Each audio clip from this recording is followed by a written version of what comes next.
we're getting into a food security conversation.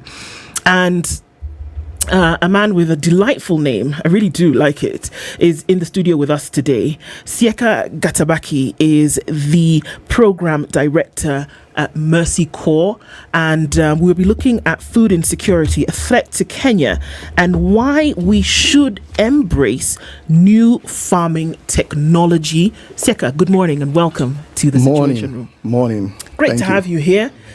You right now are in the hot seat of Kenya's biggest conversation. And we'll be learning from you today, and in terms of what's happening and why we need to do what we should be doing. But we're going to welcome you today to the conversation with a proverb. You hear the proverb, and we're going to give you an assignment already. You will forgive us, or you will enjoy it. I'll go with the latter. As you hear it, you tell us what it means to you and how you would interpret it. Is that okay? All right. Our proverbs for the last 3 weeks have been from landlocked countries, and we've given our guests the pleasure of telling us one locked country that they know of. And it shouldn't be Uganda, it should not be Rwanda, it should not be Burundi. And it must be in Africa, Nispa? It is in Africa, and it also shouldn't be Zambia. No, Zimbabwe. Ethiopia. The next nearest one. You sure it's landlocked? Well, through Djibouti, but it's landlocked. It is landlocked. Yes. To a large extent, it is. I just want to know exactly. It is actually landlocked. Okay. Yes. Well, somebody asked me, okay, so if there's a lake next to it, is it landlocked? I said yes. Yes, it is. Landlocked. It means it's inside the country. And doesn't have direct access to the ocean. No, it does not. Voila. That's all landlocked. Right. So our proverbs for this week, and these are the final proverbs from landlocked countries, come from the Republic of Chad. Arrogance burnt the chief's compound. That's a proverb. It is at this point now. You don't allow me 30 seconds to just breathe. We do. Oh, absolutely. Many directions. Wisdom.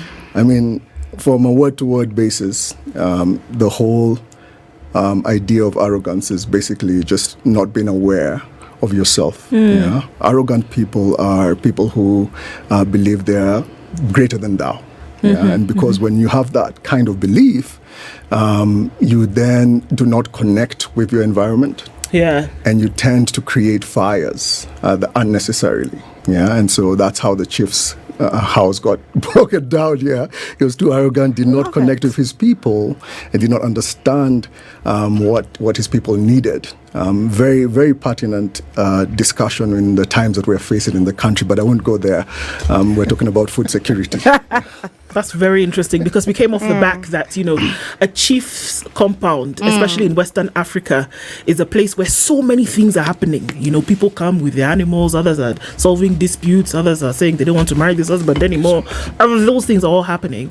And if it's not met with grace, all these activities could essentially burn down. No? Yeah. That's great. Okay. He said something, and I picked the word thou, and let food be thy medicine, and medicine be thy food. That's a nice quote. King James. Yeah. Do you know which scripture that is, City? Yes. Let food be thy medicine, and medicine be thy food. City said yes. It's in the Bible. It's in the Bible. It's somewhere. So that's fine. Okay. All right. City said yes. Okay. Sieka. Yeah. So, let's just get off. You work with Mercy Corps. Before we get into this food insecurity, and where we are and what technology can do, tell us a little bit about Mercy Corps. What does it do? And when we say corps here, it's the French word spelled CORPS. So tell us. Well pronounced. Merci. It's a challenge. Yeah, cops. Yes, I know. Cops is a dead person, but okay. Yeah. Cops are also those cops, people who... Cops without the R are those guys who are on the wielding. Tear gas and those ones. Yes. But if and beat people for just walking around. Indeed. Those ones. In this case, we're talking about the corps, which incidentally in French means body. So what does Mercy Corps do? How do you go about it? So Mercy Corps is an international NGO in over 40 countries around the world that is focused both on humanitarian and development work. So we really look out to support those sectors in society that do not have access to resources or are underserved in general. The program I work for in particular, which is the Mercy Corps Agrifin program, specifically looks at agriculture, the food system, and how technology can improve the lives of people who are working in the agricultural space.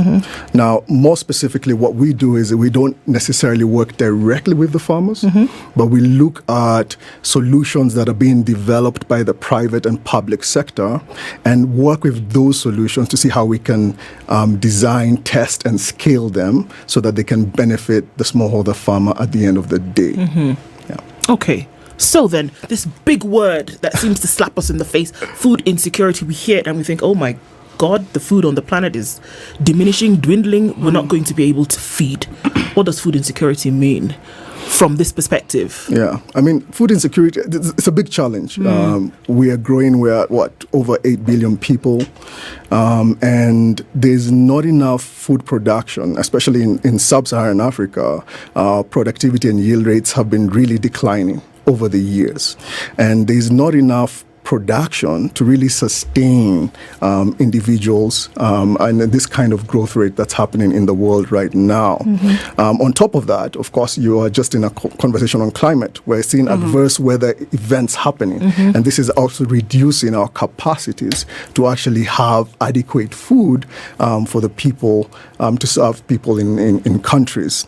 Then beyond that, some of the structural issues that exist is that smallholder farming is quite an inefficient way to create food, or rather, it lacks the resources, the structures, the formality that would allow it to produce food at a scale capable of reaching and feeding the world as we know it today. Many of the smallholder farmers are still, to a large extent, subsistence, so they don't even produce enough to get out of the farmhold into the market. So we're having challenges like that. So how you then move this whole mass of smallholder farmers in Kenya? It's about 60% of farming is about smallholder farming. How do you move this mass of people to actually then produce at a better yield rate so that then you can feed your food basket? You know, you've actually asked one of the most pertinent questions that never seem to be responded to adequately. There are all these people, they're predominantly agrarian, they farm, mostly subsistence for themselves, and with time, even that for themselves has diminished. But then there's the other thing is, beyond having food, how do they also get money into their pockets? So then how do you get this unit to work and to work effectively? Would you say that at the end of this discussion, we are going to come up, you're going to tell us how it is that this thing can work? Because I have to determine whether we should continue this discussion or not. For the last 8 years, we're answering that question. I think we've made headways, and it's not just us. Many organizations have made some headways. And there are some clues to the answer in terms of how we can actually go about improving the food system. Okay, so let me ask the question. Yeah. You've had processes. I may have probably preempted what you're about to say. Forgive me. But what are the variables that you've included in your discussions? And what are the key individuals, groupings that you have included in your discussions? What entities have included in these discussions? And the findings that you say have come up, are they the sort of findings that ordinarily generally has consensus? Because consensus is very key in the process of accepting a process, and accepting is how it is we move forward in implementing whatever it is we're saying. Yeah, I think there is consensus around the fact that, number one, value chains that are unstructured, food value chains that are unstructured, need to be structured a lot better. Way back, maybe 10, 20 years ago, there was a big movement around building cooperatives across value chains. That was a way of really structuring the value chain so that you can get the right services to the farmers, and the farmers can access their inputs, markets, etc., and get better returns on their agricultural work. So one of the answers is there, that we need to structure the food system a lot better. Whether those investments are happening now in the right way, that's left left to chance. I mean, when I was coming here, I used the expressway. The expressway has cut the time to come to Mombasa Road by 10 minutes. I was coming from ABC Place. If I was using the old traditional route, I would have taken an hour or two, etc. It's a whole preparation, a whole challenge that you're facing just to get here. So by creating a structure like the expressway, you create efficiencies, in a system, and that's just in the logistics system. So in agriculture, similar structures need to be put in place. So there are similar barriers that are affecting smallholder farmer that need to be removed. And then there are opportunities. And the opportunities that we are working on are the digital technology opportunities, whereby if you don't have the opportunity to create a formal cooperative, you can actually create a digital collection of people. It's just about aggregation. So there are new ways of aggregating farm produce. There are new ways of aggregating knowledge so that you don't necessarily need to have a 1-to-1 ratio or 1-to-100 ratio of trainers, farmer extension services to every farmer. You can actually do this digitally because most farmers will then have a phone. So then how do you transverse that sector of the market is probably what we're looking at. And those, like I said, we have some answers, but I think we're just really at the end of the beginning of the journey. All right, I want to ask something that I think is also very vital, and I believe it's one of your objectives. That is, and it's one thing to produce, and it's another to actually have that produce give back to you. And I think it's very vital to connect buyers and, of course, sellers. And I want to understand what you do in as far as creating that power to these parties to actually, have a flourishing economy working for them. Because it's very beautiful to hear that, you put all these people together. But when it actually comes to the action of this seller, this buyer connecting and creating that flourishing economy, how are you going about it this far? Okay. So as I mentioned, we work as a facilitator in the food system. So we identify promising technologies, promising companies that are developing solutions to tackle some of these problems like market access. And what we do with these partners is that we work with them to identify where the key challenges they're facing in terms of deploying their solutions. Is it a technological challenge in terms of the way they've designed their platforms? Is it something in relation to how their platforms interact with the end users, which would in one case be the farmers and the other side would be the sellers. And then we help them through a design process, working with different researchers using processes like human-centered design, farmer-centric research, to really identify what are some of those pain points, how can we design the solution to work better for, say, for example, a lot of the farming community are less educated, so you need to then design for that. How do you make sure that they can access it, they can actually utilize what you're providing them? It could be that. It could be also that there's an issue around how finance is circulating within the ecosystem. So then how do you then create partnerships between these market access players and the financial service providers? So there are various ways that we look at the market, and there's not one specific barrier. We try and tackle as many as possible, with the scope and the boundary being that our main focus is looking at how digital and how do we advance digital as one specific area. And it's not the one solve-all bullet, but it is a place that needs to be looked at. How then do you combine that technology? Because here it is. I mean, that's the crux of the matter here is, all right, so here we are entering into the digital age. Some would say, other nations have been in that space for a while. But, Kenya's on this part of the world, getting into that proper. How then do you leverage the digital technology that's available to solve an agricultural problem, which is perennial? How is Mercy Corps doing that, and how can it be seen? So we run an accelerator where we identify who are those technology players. There were companies like Twiga Foods, Coamana. There are quite a number of them in the market. And many of them, the main challenge that they faced is that they've reached a certain level of farmers that they're able to serve. And they want to grow beyond that point. So we help them identify what are the key things they'll need to do to actually make their solutions reach many more farmers more effectively and really deliver at a price point that is suitable for that specific market. So those are a couple of the things that we do. And we work across multiple areas in the sector. So we look at market access is one of them. That's an important thing. Access to financial services, that's critical. We all know that to a large extent, smallholder farmers still do not have access to enough financial services that could help them grow beyond what they're farming now to explore their whole piece of land, whether it's 1-2 acres, and really farm across all that. We also look at their education, so information services. So how do you get them access to good agricultural practice information? How do you get them agronomic advice? And then how do you get them climate smart information so that they're up to date in terms of how they would actually manage their farms moving forward? I think you were speaking about your mom scratching her back. You watched that. Those were the traditional ways of knowing. Grandmother. Yes. Yeah, those were the traditional ways. And it's actually quite interesting. When we go into the field and you talk to farmers, and they say the same thing, like, we used to know when it was going to rain. We used to know, but it's changing. And said, right now, we don't know.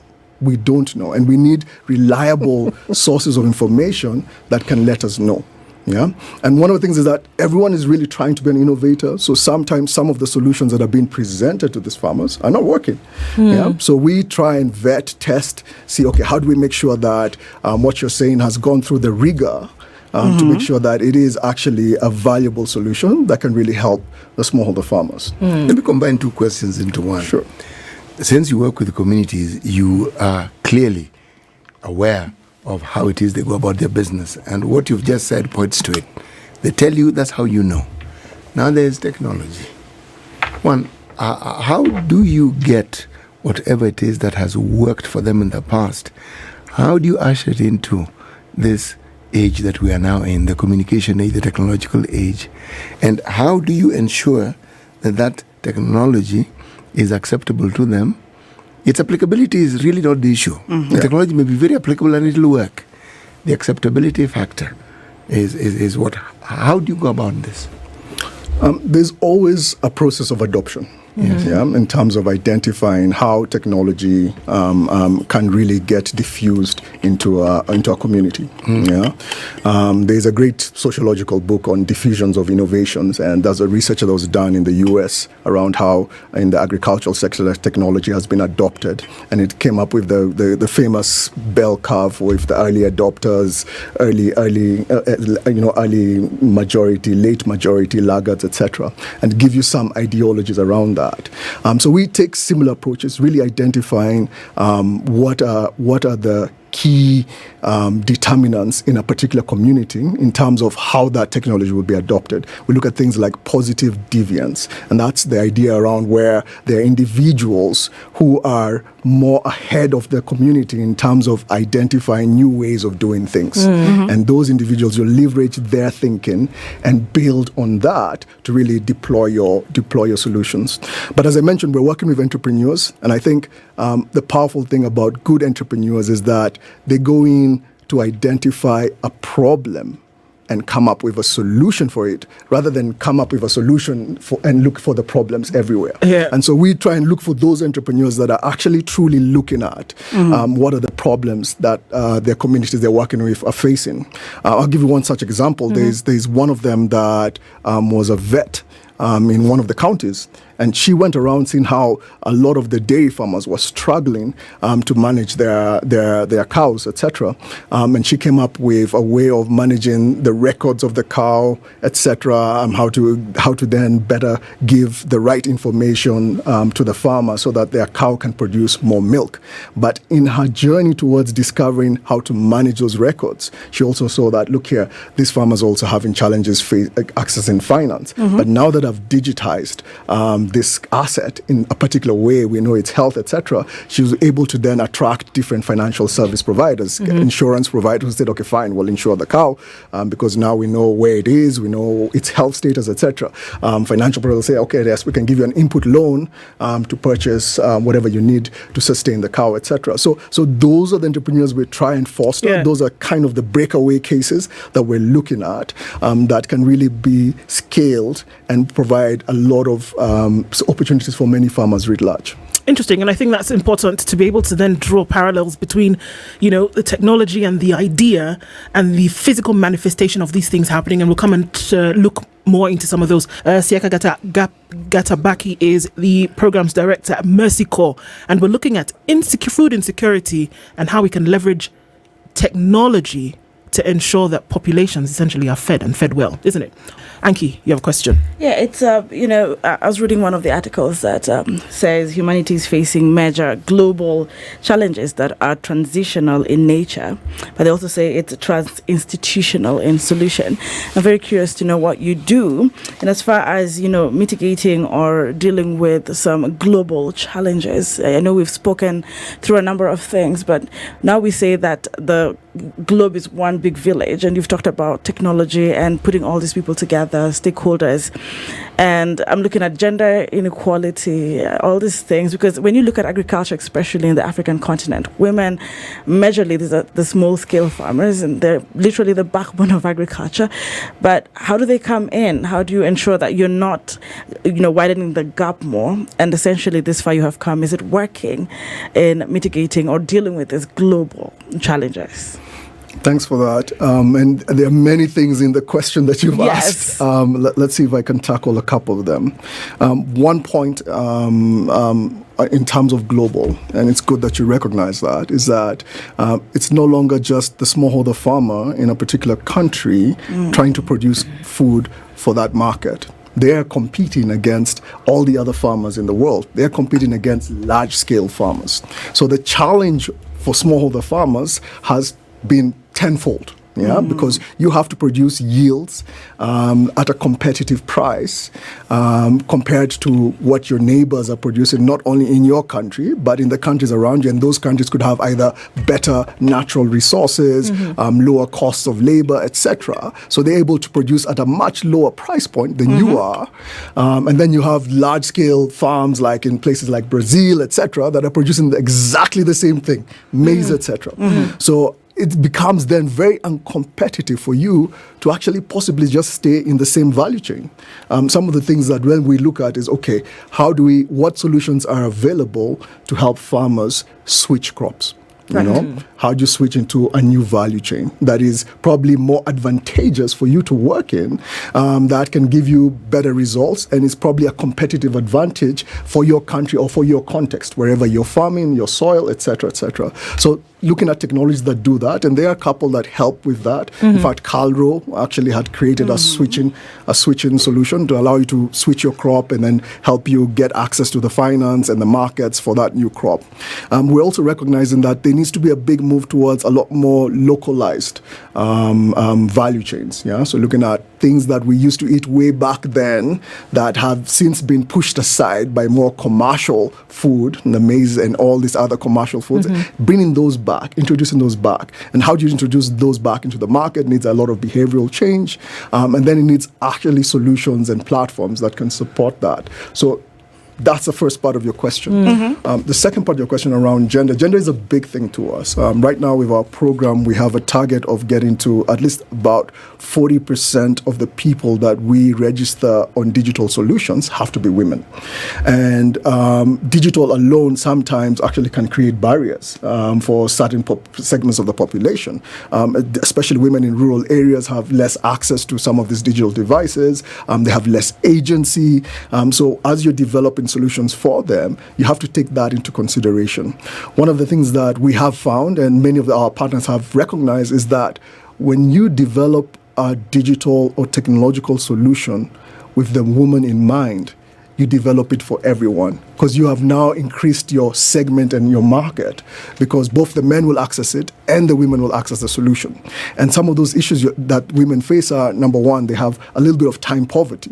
Many of the rural women have to take care of the children, have to take care of the household, and then go into the farm. So if you're developing a solution that requires them to travel a long distance, then they are less likely to adopt that solution because you've created a barrier. So thinking through issues like that really help the adoption of these solutions and really grow and reduce the digital divide, making sure that everyone can benefit from technology. And I know we're talking about food security, a quick one. And, it's good to appreciate feedback. And I'm glad that we have feedback coming in. And on a light note, because these are people you're talking to. So I'm reading this feedback from Alan Peter. It's quite interesting, rather hilarious, because I think we had that season when, someone made a joke that there'll come a time where we will be forced to eat certain things, and we hope we do not reach there. But Alan, Peter just goes on our social media and he says, right this moment, say no to GMO. Why do you think he wrote that?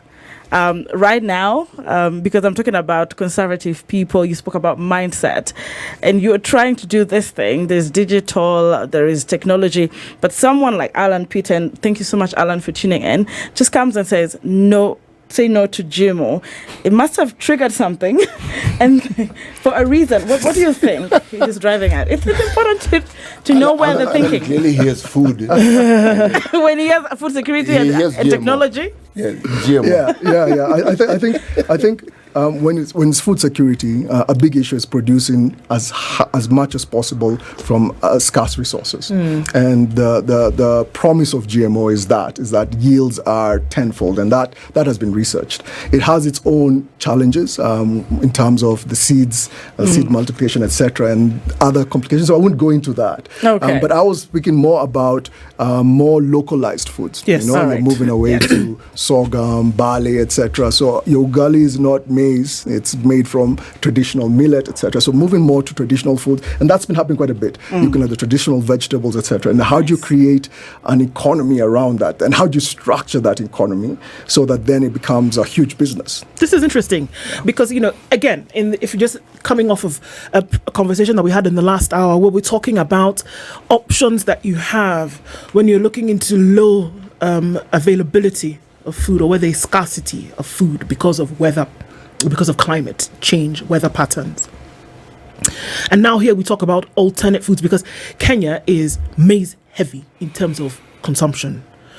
The idea of saying, well, you can have ugali from millet, you can have ugali from sorghum, you can have ugali from cassava, you can have ugali from other products that would be easier to farm, especially when you have a climate issue. But it's more than just putting a seed in the ground, Sieka. It is more about having a conversation towards the change of mindset where people say, man, if the ugali is not made out of maize, then it's not ugali. This is it's a cultural, it's a societal, it's a community conversation. So how do we see the marrying of such things coming in place where we're essentially saying save populations by being able to feed them? It's the nitty gritty. That's what we're talking about. It's not some pie in the sky idea. It is literally for you to survive when the weather patterns change, because they will. They are. Yeah. We can see that. Yeah. How then do you say take this cultural conversation where people are saying if the ugali is not maize, it's not ugali? Because that's really the crux of the matter here, that you should be able to switch it up for when the ground will not give you what you need for maize. Can you still get your sustenance and nutrition from something else? Yeah. I'll go to a past life in a similar context where we were actually rolling out what is known as mobile money now, digital financial services. And I remember once when I was talking to someone in a rural place saying that, look here, I've transferred money to your phone. The guy actually removed the battery and said, where is this money? Where is this money? How does it work? Yeah. There is a process for behavioral change. I don't disagree to that, and it does take time, but it's possible. And right now, with where we've gotten with mobile financial services, everyone using M-Pesa, you're actually doing transactions digitally, and it's created a second economy. There's the digital financial economy, and then there's the analog or the physical cash, and it's actually disrupting that economy. I think one of the lessons there is that the switch and change needs to come from a problem or a need or a severe inefficiency in the current way of doing things. Yeah. So if you find out that, look here, you've been planting maize consistently, and you're still underemployed, or you're making continuous losses in your whole household, why don't I show you an alternative? Or why don't I work with you to go through an alternative? And as I said, most adoption of things will start with early adopters. Let's get the people who are into changing things a lot faster. People will see them as an example, and those changes happen. So it is possible. There is behavioral change. There is time that needs to happen for these things to work. But what we've seen with technology is that you can actually accelerate that a lot more. There's also the matter of connecting those who produce and those who wish to buy. And then there's also the issue that you brought up when you mentioned that the lady who, in working to try and improve the lot of dairy farmers, discovered that among the problems they had was not just record keeping but money. Now how does Mercycorp fit into all this? The money problem, the information that would help somebody understand the direction to follow if you are looking for a solution. Then the linking of this individual who produces and a possible buyer. Thanks for that question. Very good question. I'll start where you started, with linking the buyers and the sellers. And I think that information asymmetry has been a challenge in the agricultural sector, in many sectors, for a long time. The benefit of working with innovators, entrepreneurs, is that you don't necessarily have to have a 0 to 1 or a brand new idea. There are ideas in other sectors that you can borrow from that you can then transfer to this sector. So, for example, for the longest time, the only way you could get a taxi is you have someone who was by the roadside. You have your guy. Yeah. Exactly. Yeah. Then Uber comes along and all these other companies and say, hey, look here, I'll do the work of looking for people for you, and I'll also get you the taxi, etc. And I'll bring the price down because we're looking at economies of scale. Yeah. So we look at who in the ag sector is doing the same thing, who's Uberizing the ag sector, for lack of a better word, who's creating a platform that connects buyers and sellers. Yeah. And those platforms, actually, the powerful thing about them is that because once you digitize those platforms or you digitize those interactions, you then create digital trails of transactions that then allow financial institutions to be able to appraise risk. Because now the financial institution says, I know who you are, I know what you do, how much you're spending on a day-to-day basis, or how much you're selling, etc. Yeah.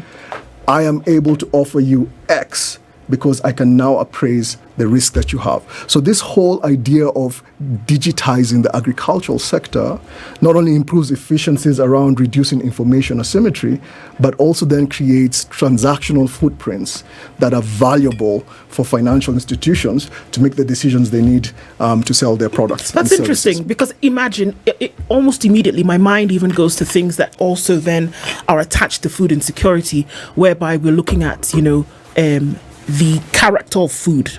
That, where is this food grown? Can you have a track and trace system? That food that left wherever in northern Nairobi is finding itself on a plate in where, and you can say, this food, I can be sure that it came from here to here. So the track and trace then makes it very clear. But then also when I think about technology, I think, okay, does that mean that you're going to have to have a device in the hands of everybody who is working in this ecosystem? Me, who is planting my cabbage on my little 1/4 acre in Nyandarua, right? And I want to sell it. And I don't have to put it in a pickup on the side of the road and hope to God in heaven that somebody buys it. But then I can be connected to somebody who needs cabbage. Every 30 days is going to need 300 head of cabbage.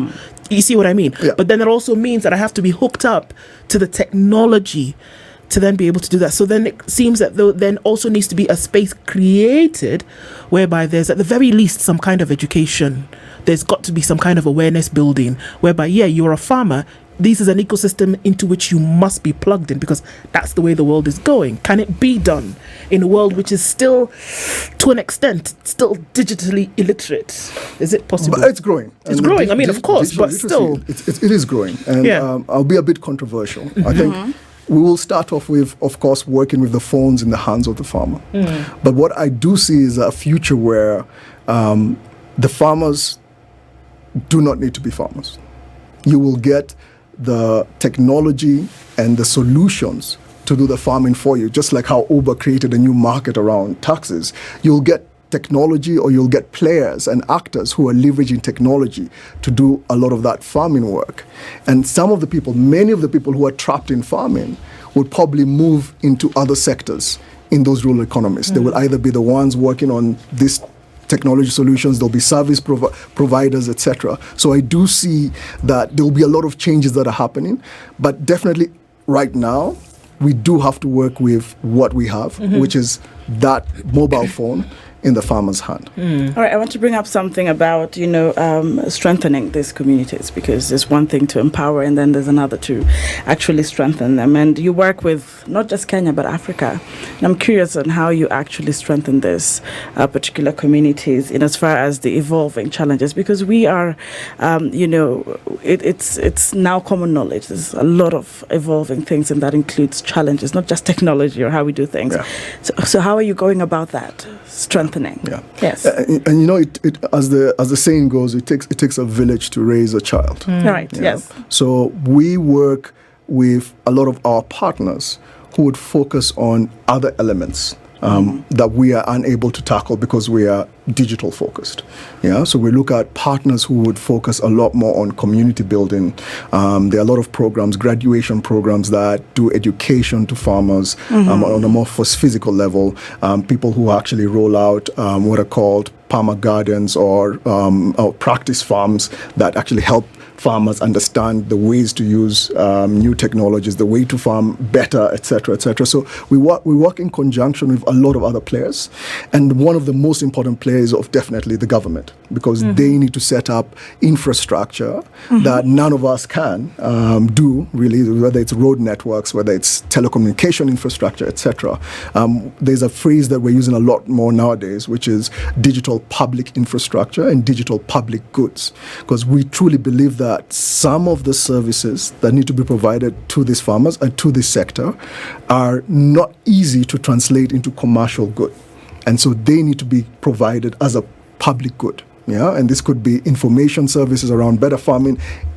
Probably a lot of companies have tried to sell this kind of products, and it's not easy to actually get returns from them. So there are some services that need to be a public good that really help to push the sector forward. And that's how we call it an ecosystem building approach, is really coming around, bringing all the different actors together and having conversations around how do we then use our different competencies, our different approaches to really make a difference for the communities that we all intend to serve. At the end of the day, it's the same target person that we're looking at.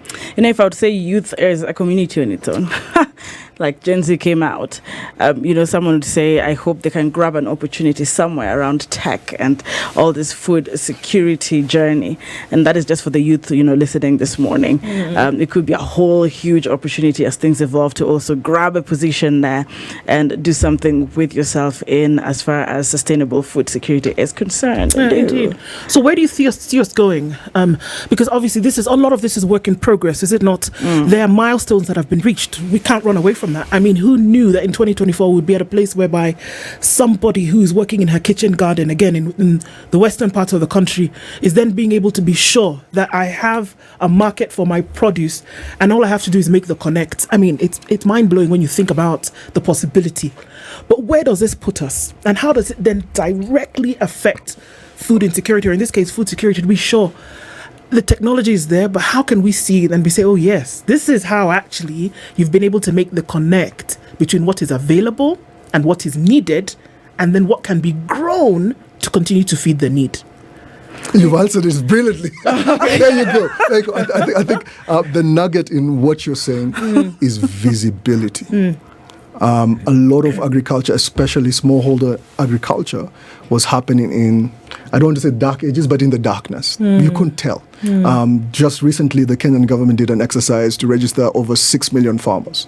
Why is it important to register? Because you need to know where they are. What are they farming? What are they doing? That's the only way you begin to then give them services that they require to improve what they're doing. So in what you're saying in your question, that visibility, and that's what technology does, is that it actually allows us to then see what is happening in the market, and then we can then make strategic decisions on, okay, let's take this direction, because to make the change that we need to make to ensure that food security is there, as well as prosperity for our smallholder farmers. It's not just about a question of food security, it's also about a question of employment. Yeah? How do we ensure that the incomes that farmers are getting on their farm are able to sustain their livelihoods? Let's take advantage of the fact that you're here today. I'm very, very excited about this next question because real life experience. I mean, some success stories. I don't know, sometimes I like when we go, firsthand to this group of people. Do you have any success stories you can share with us this morning?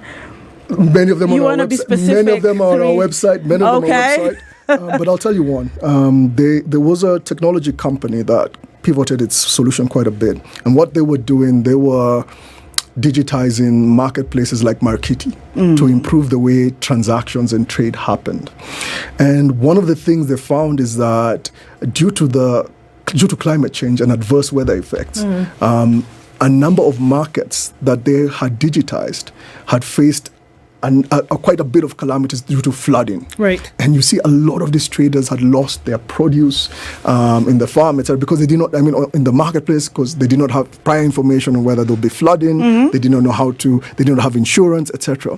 By them digitizing the marketplace and being able, as I mentioned, to get that digital footprint of transactions, they were able to bundle their service with insurance services for floods. Okay. So that those traders, when they have an occasioned event, would be able to be covered. Some of the losses would be covered, and that's already improved their lives, their confidence about trading and working in the market, and of course the adoption of that technology because they want to do it.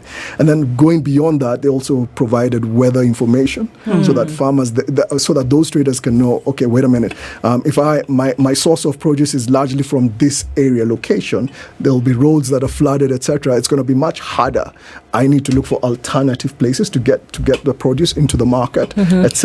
That's one example, and that's actually a company that's growing right now. They just raised over $500 million $500,000 to continue to expand their services in Nigeria and in Kenya. So, we've seen a lot of cases like those, throughout the years. Okay. So in a last question, in about a minute, how then would Mercy Corps work with government? We can't run away from government contribution towards this, especially in Kenya, where we keep hearing agriculture, backbone of the economy.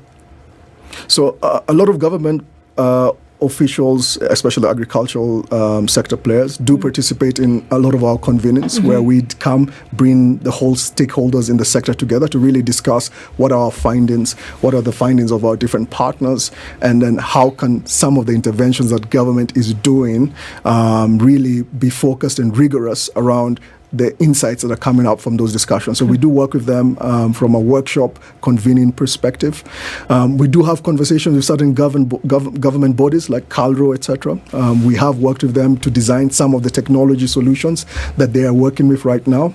We have a platform that is actually aggregating digital content from scientific bodies like the CGR, CalRO, etc., and then modifying that content so that it can be easily dispersed and understood by farmers through what we call farmer-facing organizations. And the organizations that we work with are predominantly government institutions, so the CalROs and the research institutions across different countries. So there is that. We do intend to actually do a lot more work with government. We don't do work particularly on policy, but we do educate some of the ideas and things that need to be thought about so that the policy then can actually support a much more growing ecosystem. Fantastic to have had this conversation with you this morning. Keep doing the work that you're doing, and of course want to see into insights and how this can continue into the future. Sieka Gatabaki is a program director at Mercy Corps, and we've been looking at food insecurity and how we can leverage technology to ensure that food security is a thing of the past. Thank you so much for being a part of Kenya's biggest conversation this morning. This is the Situation Room, the only way to start your day.